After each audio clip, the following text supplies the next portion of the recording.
If you don't speak about yourself, nobody else will. This is the first and the fundamental rule of marketing and branding. Hello everyone, my name is Akshay Agarwal and I am from Center for Learning and Development at Lloyd Law College. Today I want to talk about how you and me can become a great brand. अब ये तो हम सबको market में पता ही है कि बहुत सारी कंपनीज होती हैं जो बहुत अच्छे प्रोडक्ट्स बनाती हैं, बट वो डायरेक्ट कंज्यूमर को ना सेल करके वो एक कंपनी को सेल कर देती हैं और वो कंपनी और कुछ नहीं करती, बस उस पर अपना लोगो लगा के, अपने ब्रांड का ठप्पा लगा के उसको मार्केट में और ज़्यादा प्राइस पे to an extent of 10 times sometimes उसको सेल कर देती हैं। तो होता कैसे है ये? अब आप और हम भी कभी कभार ये गलती करते हैं that we play just as a individual but not as a brand. So let's talk about it today that how do we become a brand. अब जैसे ही हम बात करते हैं एक ब्रांड की तो कुछ क्राइटेरियाज हमारे दिमाग में आते हैं, which is authenticity, originality, credibility, reliability. तो यही वो फंडामेंटल्स हैं। अगर आप और हम अपनी पर्सनालिटी में भी इसको डाल दें so we can also become a brand. So number one thing, how to increase your own credibility. अब क्रेडिबिलिटी मतलब दूसरे लोग हम पे कितना और कैसे विश्वास करते हैं। अब होता क्या है कि जब भी हमारा रिलेशनशिप किसी के साथ बनता है तो वो हमेशा 100% विश्वास के साथ ही स्टार्ट होता है। हम अपनी कुछ ऐसी गलतियां करते हैं जिसकी वजह से धीरे धीरे करके वो विश्वास कम होना शुरू हो जाता है। और हम क्या गलतियां करते हैं? That we don't do what we say and we don't say what we do.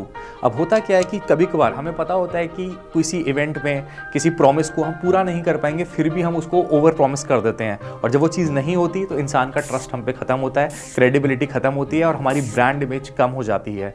तो आपसे एक सजेशन है, next time when you don't want to do a thing and you are not sure of a thing, instead of promising somebody, say no. There is another video on this channel on art of saying no. उस video को आप पूरा देखिएगा, fundamentally समझिएगा। कभी कभार होता क्या है कि लोगों को मना करना नहीं आता, इस चक्कर में फॉल्स प्रॉमिसेस कर देते हैं और अपनी क्रेडिबिलिटी खराब कर देते हैं। Number 2, how to be authentic. होता क्या है कि कभी कभार हम अपनी सेल्फ इमेज को बूस्ट करने के लिए अपने बारे में बहुत बड़ी बड़ी बातें बोलना स्टार्ट कर देते हैं जो कि सच भी नहीं होती। मुझे याद है मैं किसी इंसान का इंटरव्यू ले रहा था और उसने अपनी हॉबी में लिखा हुआ था कि I love to cook and I am very passionate about it.